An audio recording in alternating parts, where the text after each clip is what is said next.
Well, good morning. It is Friday. We've made it to the end of the week.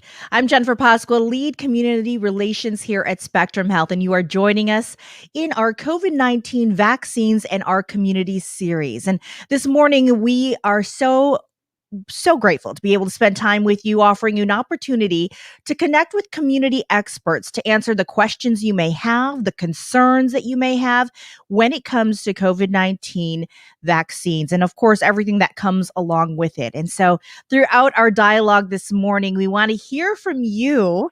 Our viewers. So please post your questions in the comments section on whatever social platform you are joining us from right now.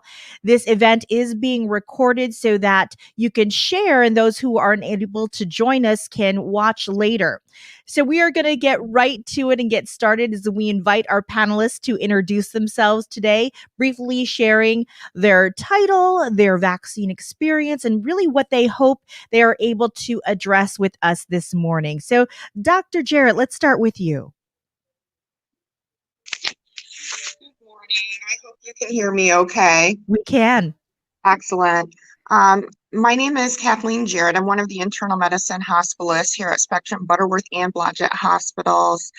And specifically, my role in wanting to be a part of this conversation is helping to bridge the medical gap with communities of color, and specifically helping to address and educate folks that are having fears over this COVID vaccine.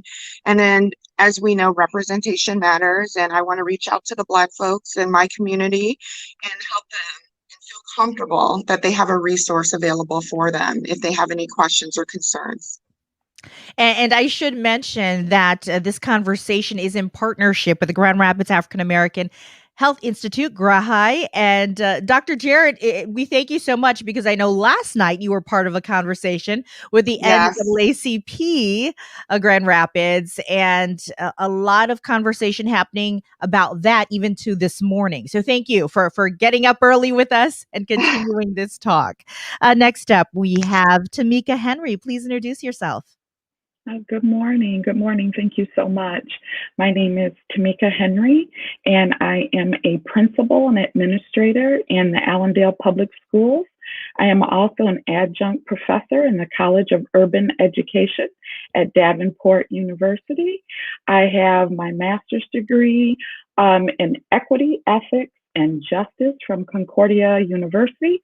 And I'm also finishing up my dissertation portion of my doctorate degree in education, also with Concordia University, however, in Chicago. Okay. I really wanted to be a part of this discussion because I think the biggest thing right now is dispelling myths and misinformation. So that's really why I wanted to participate. And thank you so much. And thank you. Clearly, none of these women are getting any sleep because they have a full plate of responsibilities. And finally, we're going to wrap up with our panelist, Kathleen Muloma. Hi, everyone. My name is Kathleen Muloma. I am a chemist, first and foremost, and then also a community organizer with Black and Chem, which is a national organization which I co-founded, and then Black and Astro, where I work as a co-organizer. I spent the last year in Lexington, Kentucky, working as a community organizer with Bill, building a United Interfaith Lexington through direct action, and have a lot of experience with identifying ways in which the system isn't always serving the community and ways to rectify and name that. And so why I wanted to be here in particular is because I want to unpack the ways in which the fears that we're seeing in the Black community and the communities in general is from a lack of trust, often from the medical institution, and how that trust needs to be earned and it needs to be regained. And there's a valid fear there. And then also identifying the ways in which we've seen the Black community be neglected throughout the pandemic and just giving voice to that. Thank you so much. Again, if you are just joining us right now on whatever social platform you are joining us from, this is part of our community conversations in regards to COVID-19 vaccines. So we are going to do exactly what Kathleen said and unpack a variety of topics. And Dr. Jarrett, I want to start with you because I think that as people are joining us, we should first off just give the status of where we're at in terms of the vaccine in our community, specifically our Black, our African American, and our Brown communities. So can you kind of share a little bit about that? Sure. Spectrum Health is working with state and local health departments, local hospitals, pharmacies, in partnership with the Michigan Department of Health and Human Services to develop a So, Dr. Jarrett, I'm going to have you repeat that if you don't mind. This is the beauty of these live streams. There we go. Your beautiful face there. And now, if you could share that knowledge with us again one more time, we could hear you a little more clearly. Absolutely. My apologies. Spectrum Health has been working with state and local health departments and area hospitals and pharmacies, as well as the Department of Health and Human Services, in a phased approach in distributing the vaccine.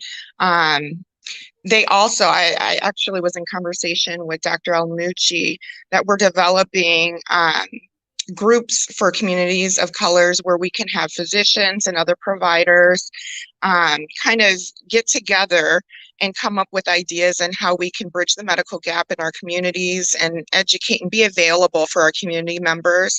So if there's any questions or concerns, we are the folks that they can reach out to. And this is actually an excellent way to do that in the virtual representation, because this is how we're doing things lately. Everything is virtual. And so people from the comfort of their homes can get the information that they need. And even if they don't know what resources to trust, our goal is to be one of the valid and trustworthy resources for our community members. I can imagine you've already completed getting your vaccines because you are a frontliner. I have. Can I ask you on a personal level? Mm-hmm. There may have been a little hesitation on your part at the very beginning. There was. So I was pregnant last year, and then when I had my baby, I was nursing, and I didn't know what this would necessarily mean for me and my baby. Is it safe? And how is this vaccine being put together? Because there's various methods that have been used in the past to put together a vaccine. And so I had to do some reading. One of the resources that I thought was very good was the Journal for the American Medical Association. And they went through the vaccine and how they basically developed, if I can use a layman term, the recipe for the virus and the genomic code. And I know Kathleen Muloma can speak a little bit better to that. And creating the vaccine so that we can trick our immune system, so to speak, into fighting this virus. And when I realized it's just a recipe, it is not the virus being injected into you, and I can produce antibodies that I can pass to my baby, I felt more comfortable in that, because I'm in a high risk position here.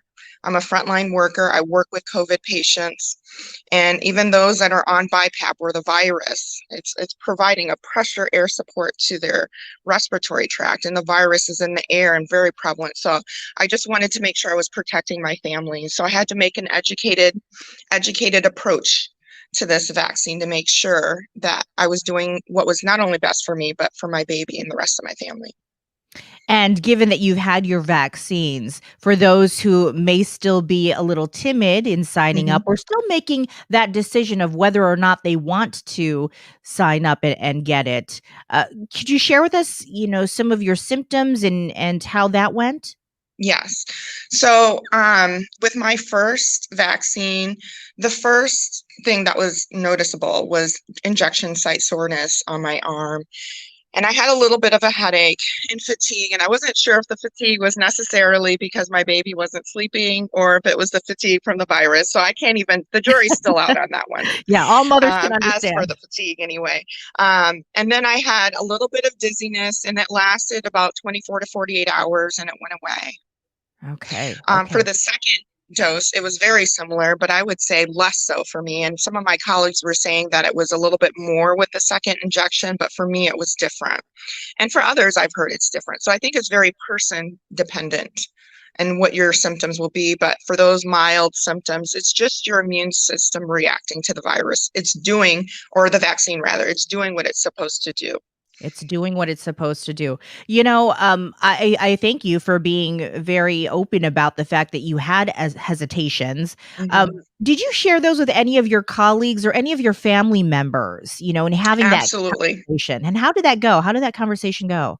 So a number of us are nursing mothers that are hospitalists, and we all kind of got together. In fact, I even emailed Dr. Sullivan with my concerns. He's one of our infectious disease specialists here, and he reassured me that even the ACOG, the American College of Obstetrics and Gynecology, are recommending this for nursing and pregnant mothers. So arming me with information for me felt more comfortable.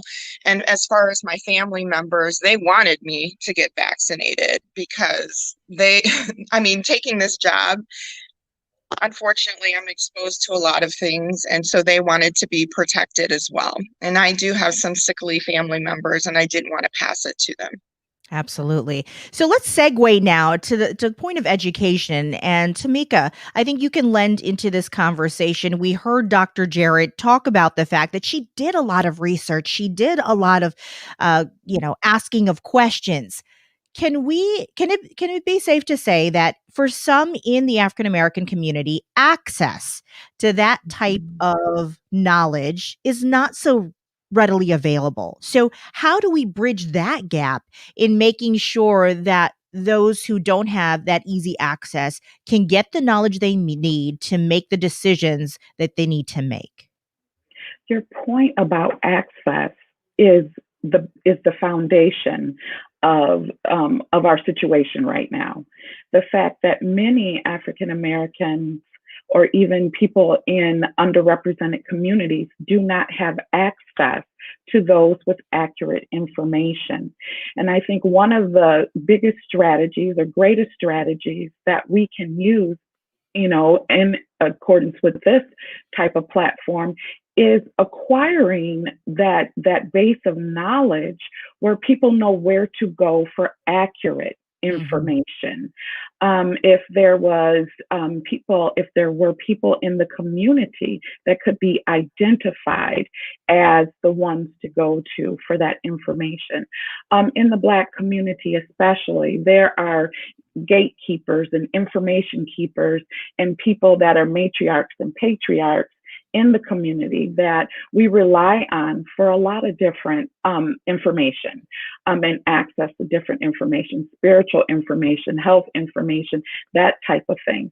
So if we could identify people and guard them or give them the accurate information to be able to relay to the Black community, that would be phenomenal. I think access is really where it's at.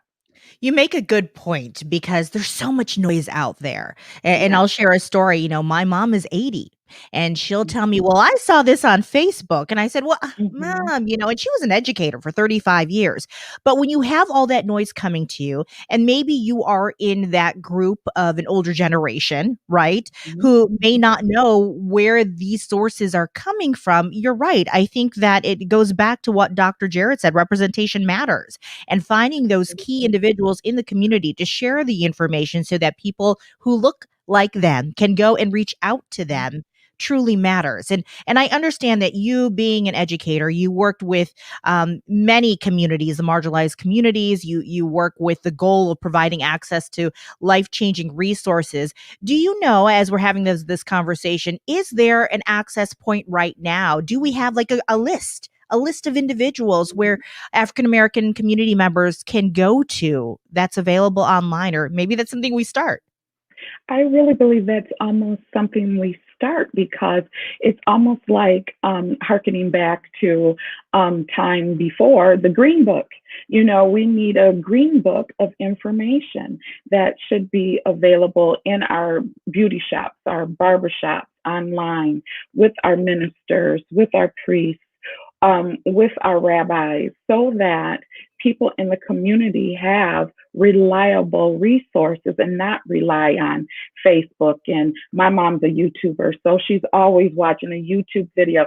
They said on YouTube, I'm like, Mom, but you don't even know those people. Stop it, So we need to literally, from the ground up, build this resource. So when your mom or my mom are trying to find the information, they can access it. And we, as their children, feel better that they're getting accurate information, because it's hard to reverse inaccurate information. So if they could get the accurate information the first time, then we're not doubling back trying to dispel misinformation and then giving them accurate information. So I think one of the best things we can do is to work at that level where people they trust, people they have ready access to, have that information that is accurate. Absolutely. So, Kathleen, you are joining us as a young professional of color, and I would love to hear. I have 20-year-old sons, so I already know what they're saying about the vaccine, but just having that conversation in your generation, what does that look like right now, and what are your friends, family saying? Yeah, so I would say that there's probably a wide variety depending on my friends and what people are saying. In general, I think there's a lot of frustration around being asked to stay home and being asked to not go places without being given the means to do so. So I'm in people in like early 20s who are maybe the first time living out of their parents' home, having their own apartment, having their own job. And so I think that I'm seeing people very frustrated they're not having their stimulus check. That's a big trend on Twitter right now. It's like, where's my stimulus? And things like that like incentivize us to stay home. A lot of them said in the meantime, while I'm applying to graduate programs, I've been working a part-time job as a barista. And one of those things, like I'm seeing maybe 200 to 150 people per day during my shift. And so I think that it's one of those things that a lot of my friends as well, who are maybe in this similar predicament in this weird limbo of the pandemic, of trying to balance like being safe, but also trying to survive and trying to make the money that they need to like make their rent meet every month. I also think that depending on your experiences, you might be just like tired of it. So I have seen people having like on New Year's Eve in Lexington, at least, there are definitely people who are going to bars and just wanting to forget about it. I have seen, though, my most careful friends have been my friends of color, my friends who have a really strong relationship with their parents or grandparents, things like that, who have just been staying home and being very careful. And so that's been maybe interesting or contrary to what you might have heard. But I would say the main thing that I've seen is just frustration and being asked to stay home, but not feeling to have the resources or the support to stay home and keep everyone safe. And just the struggle of figuring out, do you come home for the holidays to see your family? Especially Christmas, New Year's Eve was huge when your mom and your grandma are like, please come home, please. And you're also just trying to keep them safe. So I've seen a lot of young people being, in some cases, a caretaker of their like older parents or their grandparents, trying to keep them safe, even if there's different opinions on how to take care of and be safe during this time. Yeah. And as a Hope alum, you're probably well aware that Hope even pushed back its start of this coming semester by 2 weeks because of the fact that they're seeing many of their students exactly what you said, having to be home, staying and being the caretaker of those older family members and being multi-generational in that home. I'm loving your perspective because I think that for most people who are in the conversation of keeping safe in COVID, those are true factors for your generation, the fact of survival. And if they, for whatever reason, they don't have the family support, they are having to grind a little extra, right? So could you share with me, especially with what you're doing right now, wanting to be part of this conversation, uh, tell me about how you perceive your generation and your friends getting the true knowledge that they need. Are they getting it on social platforms, or are they reaching out to people like Dr. Jarrett to make sure they're getting it where they need to get it from? I would say that in common spaces and like in common, like even when I think about information, a lot of information is coming from either Instagram or Twitter, primarily. And I'm not seeing a ton of like factual information about the vaccine, or like using data to like convince people to take it. I don't know if that's been widely accessible or available and what people are talking about. I would say that most of my friends are very excited to take the COVID vaccine, and are like waiting. Like I'm on a waiting list to take it in Lexington. And I don't know if there's been a strong effort to disseminate information very clearly. And I think Ms. Tamika mentioned this earlier about like who has access to this data. And I think we had mentioned like a medical report, like a journal, a medical journal, an article from medical journal. And I don't know about you, but it took me about 3 years into my chemistry degree to be able to disseminate, to read that journal, to be able to get anything useful from it. And so that there hasn't been a strong effort to meet people where they are and where you're currently getting your information and then disseminate through that way. I will say that right now, if people are choosing not to get the vaccine, it's not necessarily because of I don't want to say it's not just misinformation. I think right now it's access or like trying to figure out where do I go, who do I contact, where do I like sign up to get it. I think that a lot of people right now, the primary conversation that I'm seeing is around just frustration and how the whole entire pandemic has been handled, and maybe less so about the specific solution of the vaccine. Okay. Yeah.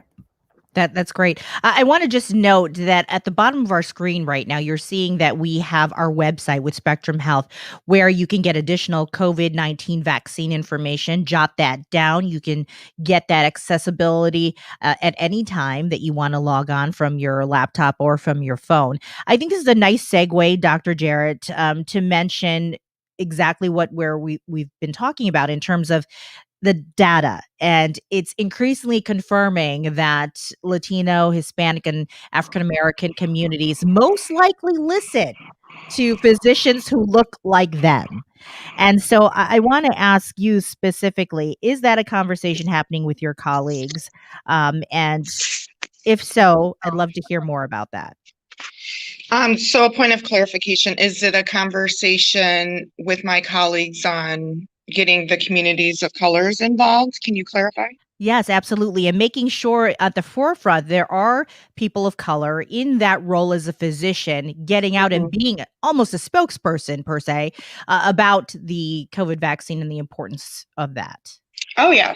Oh, yeah. So actually, Dr. Bragg was actually that kind of helped me get into this space, and she's been doing an incredible job of reaching out to the community, getting on the news, and showing her representation, not only for the hospital, but as a Black physician, and wanting to get that education out to our communities.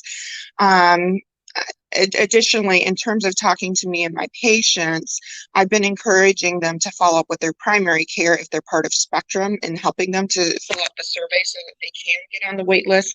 But I was actually just reading last night that you don't even have to be a patient of Spectrum Health in order to get the vaccine through Spectrum. You just have to fill out the survey and set up the My Chart.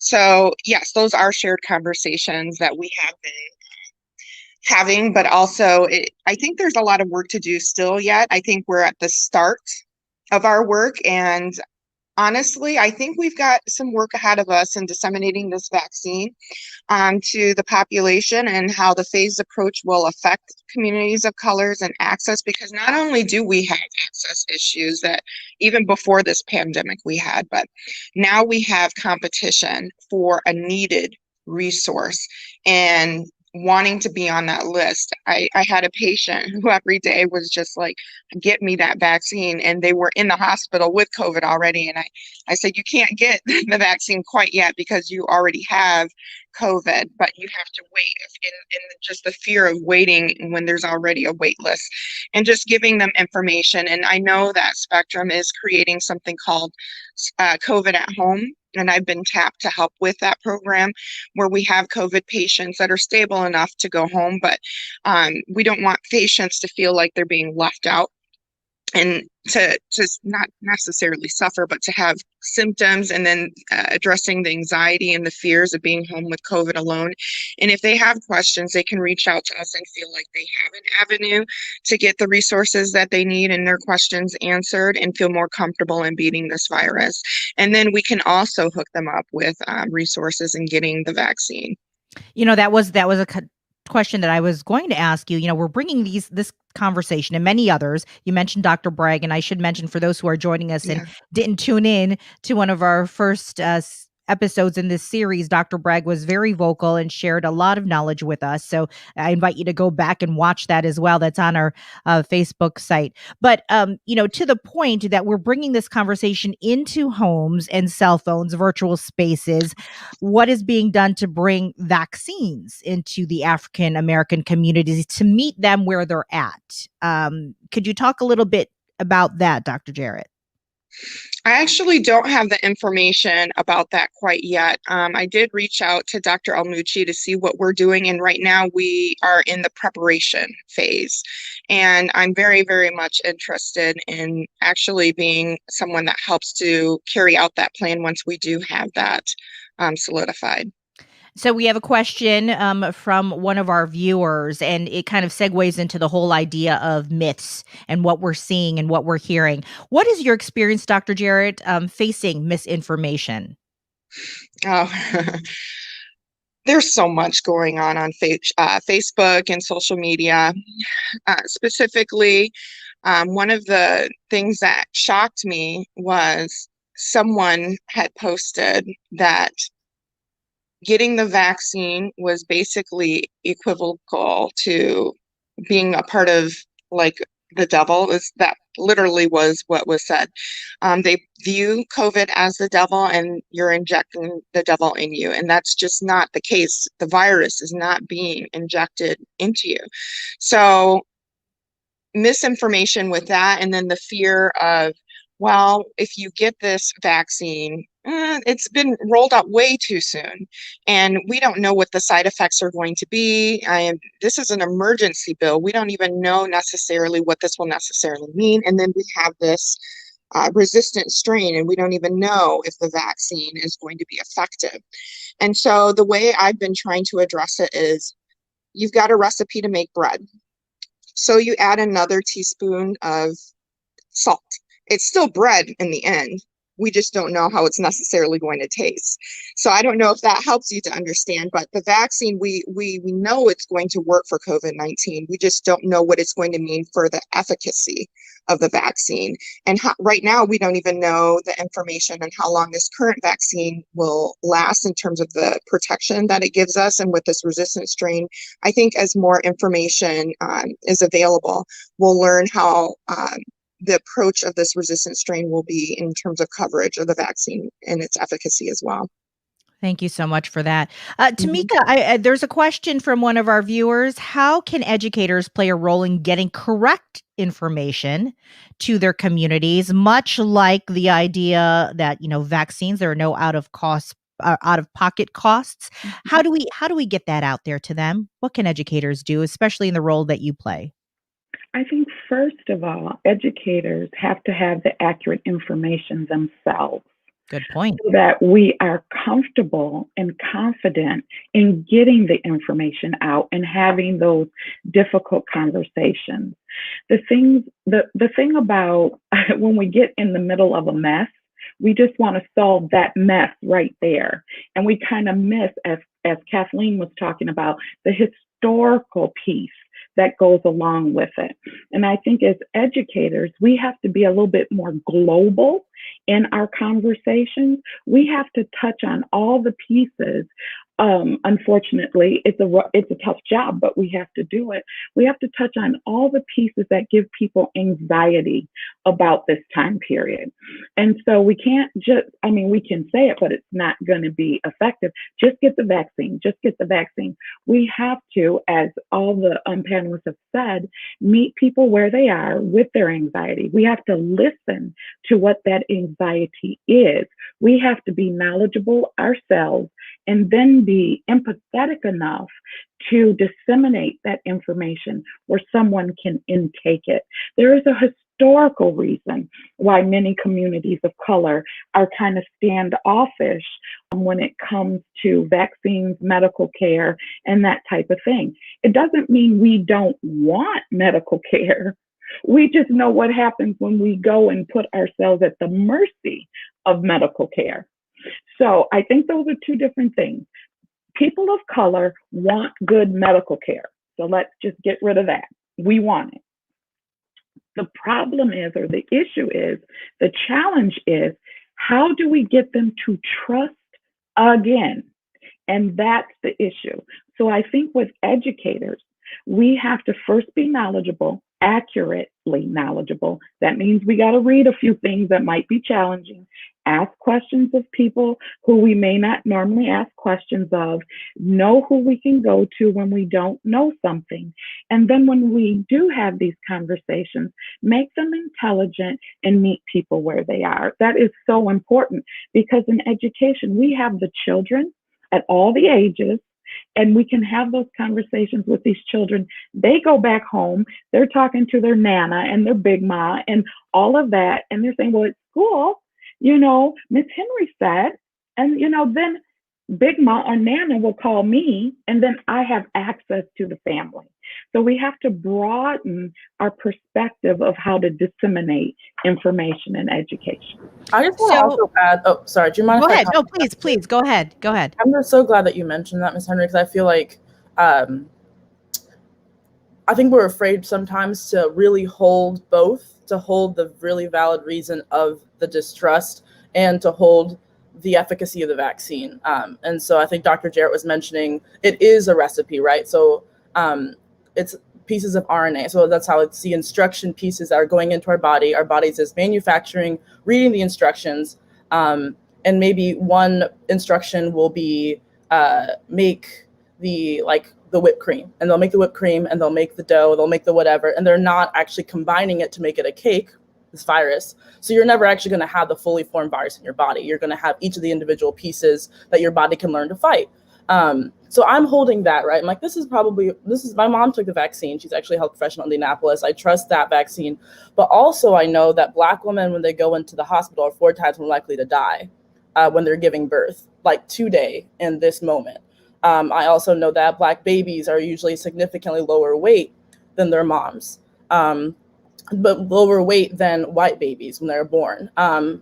I also know that we talked about the Tuskegee trial, Tuskegee syphilis experiments, where literally our health, where the syphilis training was experimented on Black people, as well as the entire field of OBGYN medicine was practiced on and developed on Black slaves. And so I think that trying to hold both. And I think that maybe we're afraid if we really, really name that distrust that people will not take the vaccine. But to me, it's like, at least we're like starting from base level. We're like on the same page with what is true and what is reality and naming that. And then also talking about, then why should you trust this? And I think that for me, it's very healing to really name the atrocities and then to also name, we realize we have lost your trust, that it has been broken.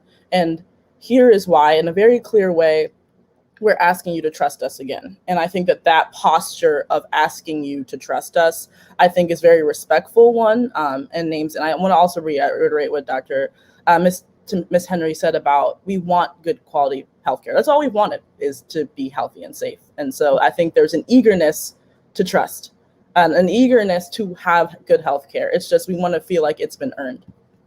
I think that's a very beautiful point that you made there. And it kind of, I'm just going to put it out there, ladies. We're all busy, right? So how do we carve the time to make this happen when time is of the essence, right? The getting the information, the making sure that we're reaching out to educators and giving them the key tools that they need so that they can share along in this conversation.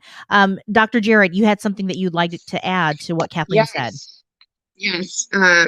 This has to be a joint effort. This can't be a Black doctor or Black physician assistant only issue.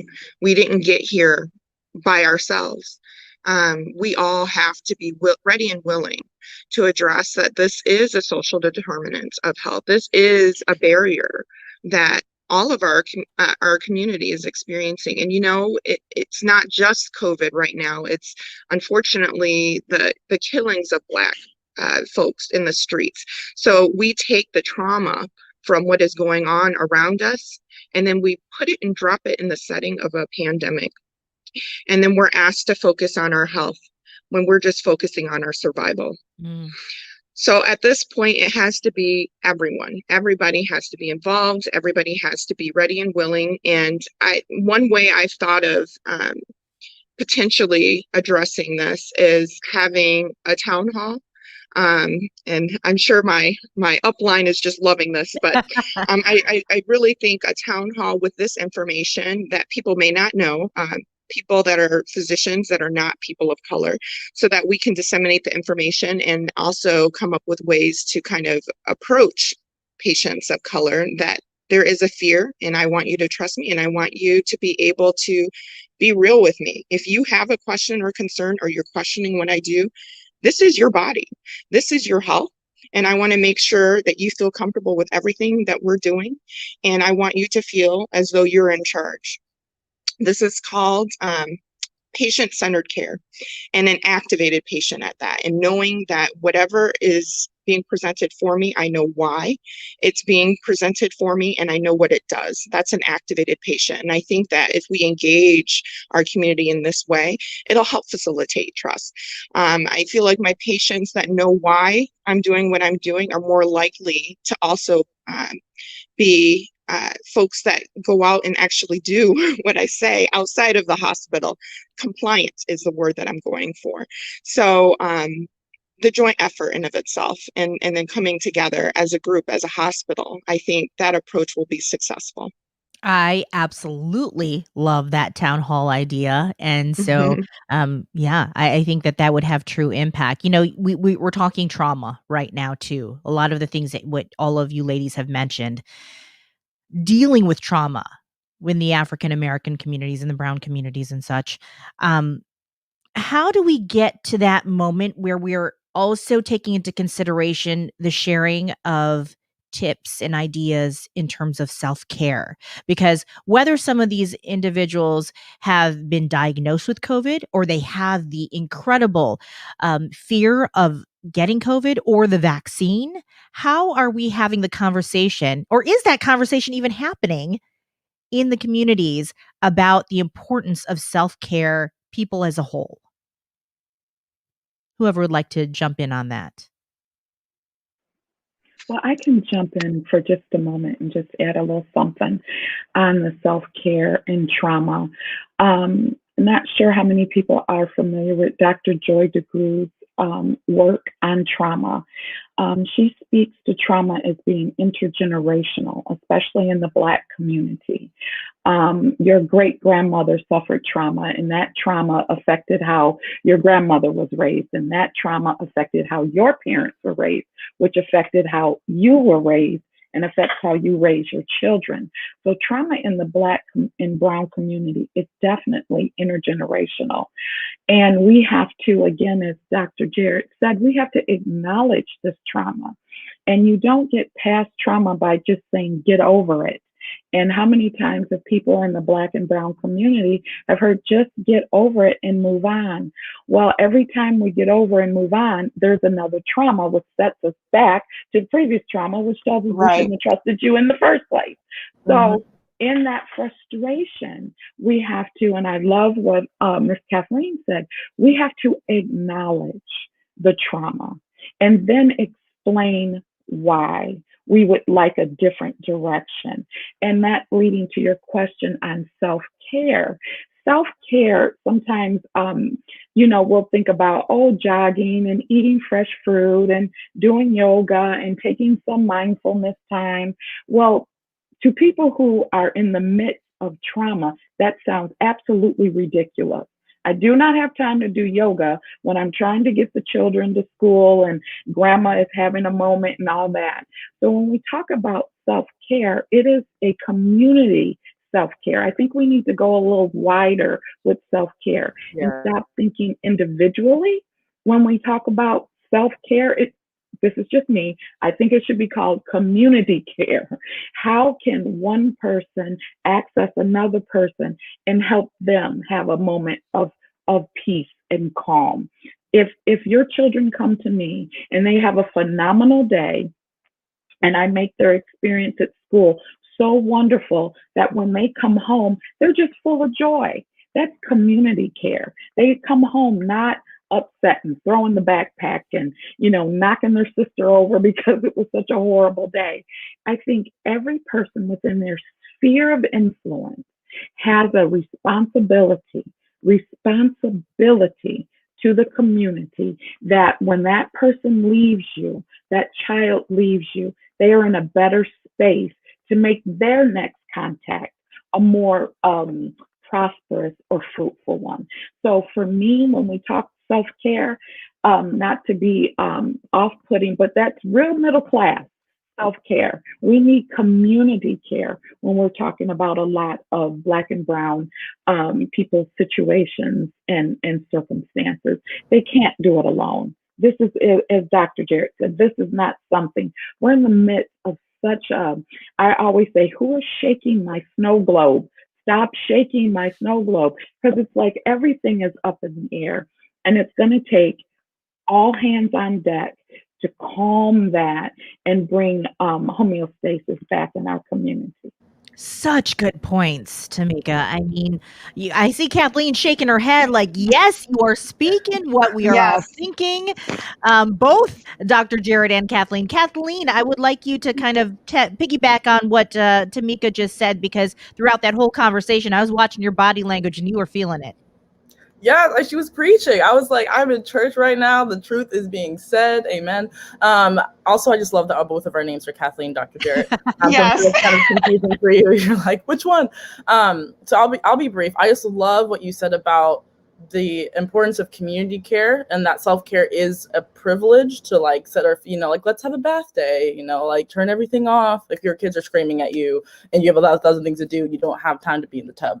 And so I think that the onus of community care and imagining, like, I know that one of the executive orders that was released yesterday is putting a moratorium on evictions, and just imagining like pausing rent or pausing mortgages, allowing people to have stimulus checks, people to actually stay at home, like those things to me would be the biggest form of care that we could do as a community for each other. Because if you don't have to worry about your rent coming up in 27 days or 15 days or 3 days, then you can sit down and do yoga if you want to do yoga. But right now we're in this point of multiple traumas, like Ms. Henry said, of the murders of Black people in the streets right now, the pandemic happening, people being afraid just to like exist, go outside, and then being asked to like sit down and meditate. And I think that puts the onus of responsibility for the individual. It's on the individual. And I think that for me in this moment, the best thing for the community for us to do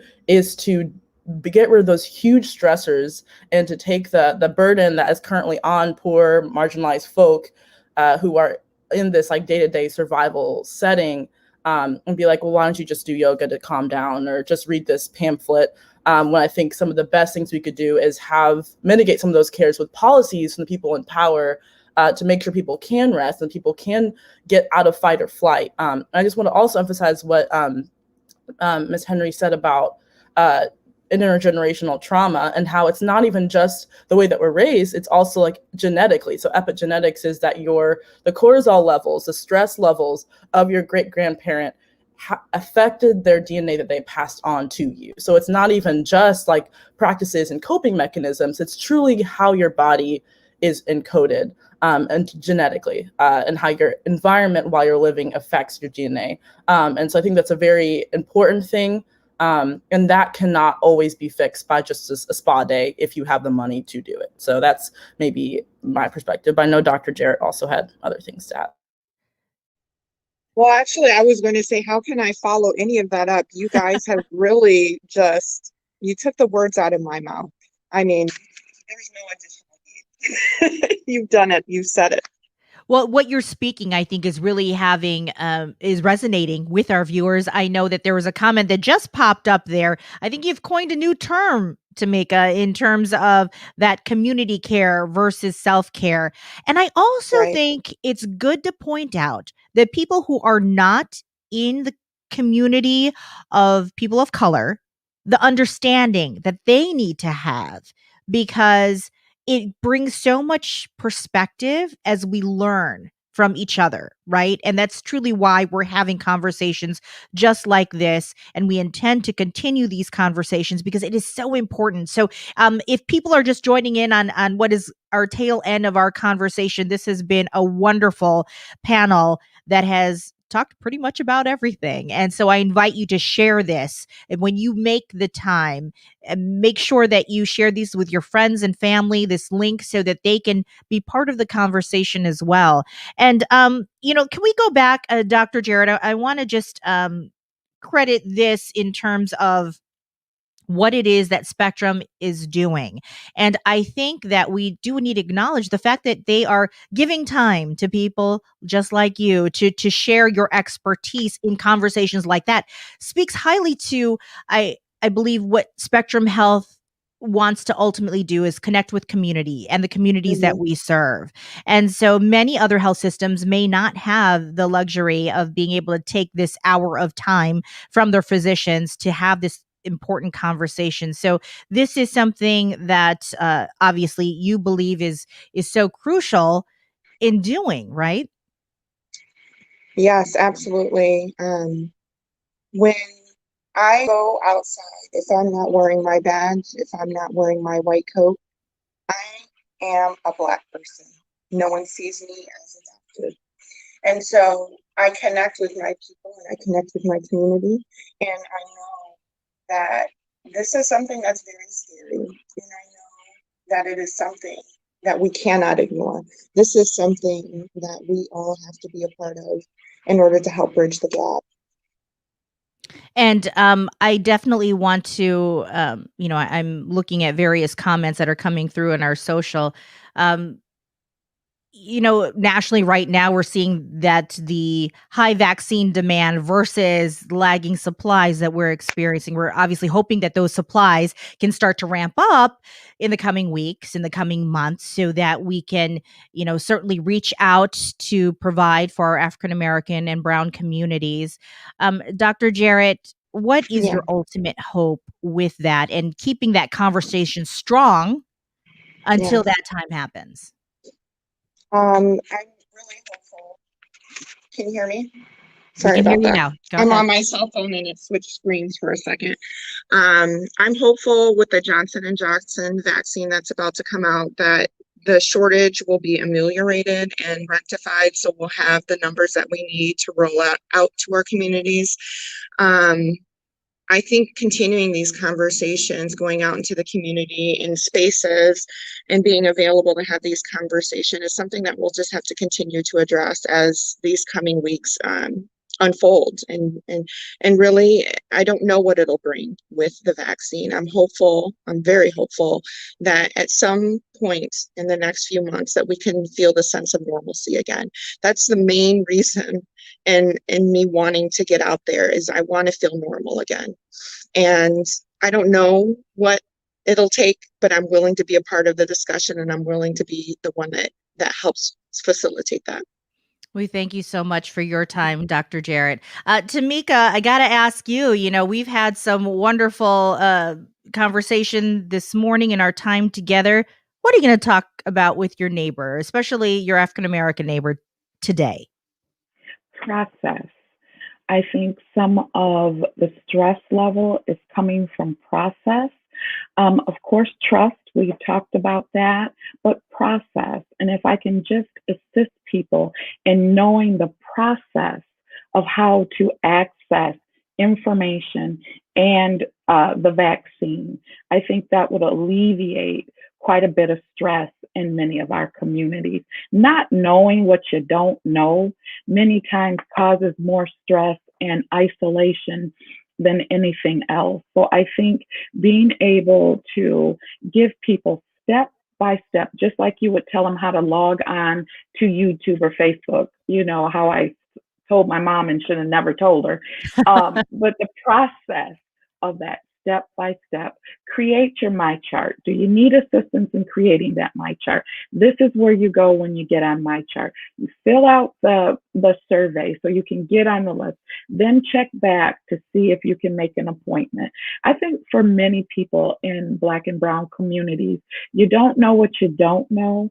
And then the process sometimes can be so overwhelming that you become isolated and you just shut down. So I think for me, getting the word out about the process will alleviate many stressors for people in our communities.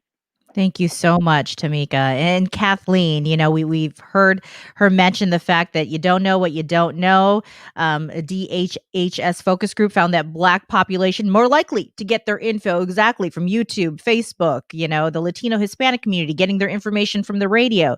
So, given that you grew up in that space and this conversation is so crucial to have on the daily almost, tell me what you're going to do and continue to do as an advocate for that knowledge? I think that in this context, I'm thinking about me personally, my own personal responsibility, or what I feel maybe not be true for other people, but given the capacity and the energy and the time that I personally have, I know what I'm capable of, which is, for me, has been very much so using my voice to amplify the work of and the information that I'm seeing about the truthfulness of the vaccine. But honestly, primarily, it's holding to account the systems, I think, that have the power to mitigate a lot of the effects and to do a holistic COVID care. So I think that I am excited to see more of the vaccine being rolled out. I'm concerned about who it's being rolled out to. There's recently a graphic showing that, at least in the Chicago area, the people who are the areas and the zip codes that are more likely to die from, who have had the highest death rates of COVID, are the least vaccinated. And so I think I'm also thinking about right now, like, who is getting the vaccine. I know in Lexington, UK is the primary people giving the vaccine. So like usually people who can afford to go to college or whoever, University of Kentucky is what that is, are getting the vaccine first, and not necessarily people who are maybe most at risk, like people who are unhoused or maybe don't even have access to the internet. So I'm thinking a lot about how is this vaccine being rolled out and what can I do to speak to that and to hold account to that. And I think also my mother is a healthcare professional in Indianapolis. She's actually in charge, her name's Dr. Eva Muloma, in charge of the COVID response for Marion County in Indianapolis. And so I've been speaking a lot with her, both in like what she's been seeing and her concerns about how it's being rolled out, but then also learning a lot from her on like the effectiveness of the vaccine, and my interpersonal conversations with friends. If I do run into someone who's anxious about it, being able to use the great explanation of like the cake and the pieces of the cake to just explain why it is personally safe.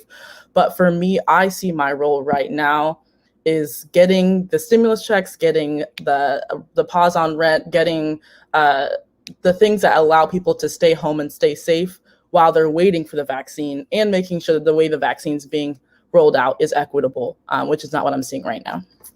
Thank you so much. And so we want to absolutely take time to acknowledge our partnership with the Grahai and the Grand Rapids African American Health Institute in connecting us to you ladies and also continuing this conversation that we are having.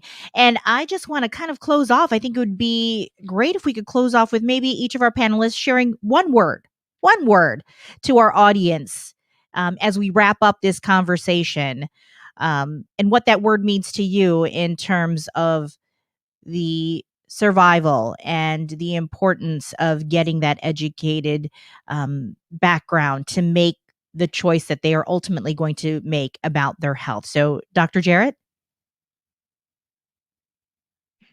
Yes, one word that immediately comes to mind is grateful. I am just extremely grateful to meet these grateful or wonderful women that I didn't even know existed in the community, and it's exciting to be a part of this panel.